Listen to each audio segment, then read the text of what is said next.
আসসালামু আলাইকুম প্রিয় বন্ধুরা।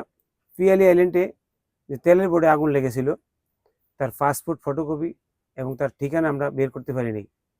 উনি আইজিএম হাসপাতালে ট্রিটমেন্ট অবস্থা আছে। বাংলাদেশ হাই কমিশন থেকে ওনার ডিটেলসগুলো চেয়েছিল, এখনও বের করে দিতে পারিনি।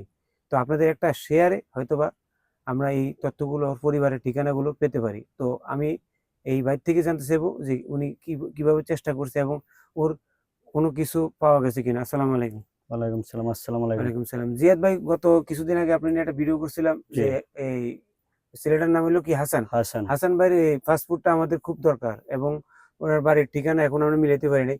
আপনি কি এই ব্যাপারে আমাদের খোঁজ করছিলেন বা এই ব্যাপারে কোনো তথ্য দিতে পারবেন? এবারে খোঁজ করছিলাম কিন্তু এবার কোনো তথ্য মিলাতে পারিনি, কারণ সবকিছু ছিল ওই জাহাজে, মানে তেলের বোটটাতে ছিল, ওর সবকিছু পড়ে গেছে, ব্যাগ জামা কাপড় যা আছে কিছুই পাওয়া যায়নি।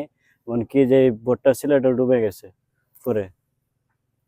এই জন্য বের করতে না, পারেন এই নাই। জন্য আর এখন বের ওর করতে বন্ধু পারিনি। বান্ধবের কোনো জায়গা থেকে কি কোনো মিল করতে পারছেন কিছু? ওর বন্ধু বান্ধবদের সাথে তো আমাদের যোগাযোগ নাই, তারপর আমরা চেষ্টা করতে আসি দ্রুতভাবে বের করার জন্য।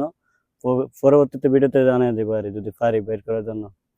আসলে মূল কথা যে এমন ভাবে আগুন লেগেছে, ওইখানে কারো মানে যাওয়ার কোনো উপায় নেই। আর বন্ধু বান্ধবের কাছে তো পাসপোর্টের ফটোকপি থাকে না। মূলত কথা হচ্ছে সবকিছু ওর বোর্ডে ছিল, বের করতে পারিনি। এখন যে ওর বাড়ি হলো কুমিল্লা। কুমিল্লা। ওর বাড়ি কুমিল্লা। কুমিল্লার সকল ভিউয়ার্সরা এবং সকল মালদ্বীপের যারা আছেন, বাংলাদেশে যারা আছেন, ওর ছবিটা আমি দিয়ে দিলাম। এই ভিডিওটা শেয়ার করে দিবেন। অবশ্যই এরা ওর পরিবারের কাছে পৌঁছে গেছে খবরটা। তো আমি চাই আপনাদের এই সহযোগিতায় আমি ওর পরিবারের ঠিকানাটা এবং পাসপোর্ট ফটোকপিটা ব্যবস্থা করার জন্য, যাতে করে ওর বাকি ট্রিটমেন্টগুলো সহজভাবে সুন্দরভাবে করতে পারি, সুস্থ করতে পারি। প্রিয় বন্ধুরা, এই ভিডিওটা বেশি বেশি শেয়ার করে দিবেন। একজন বিপদে পড়ে, অগ্নিদগ্ধ হয়ে পুড়ে, মানে অসহায় অবস্থা হাসপাতালে পড়ে আছে, তার ঠিকানা পাওয়ার জন্য আপনারা সহযোগিতা করবেন। জিয়াদ ভাই, আপনি কিছু বলার আছে? জি ভাই, বলার আছে। আপনারা যারা আছেন, হাসান ভাইকে যদি যারা চেনেন, ভিডিওটা আপনারা আমাদেরকে তথ্য দিবেন, আমরা তার দ্রুতভাবে তার করবো, সেবা নিব, যে কিছু সাহায্য করতে পারি কিনা।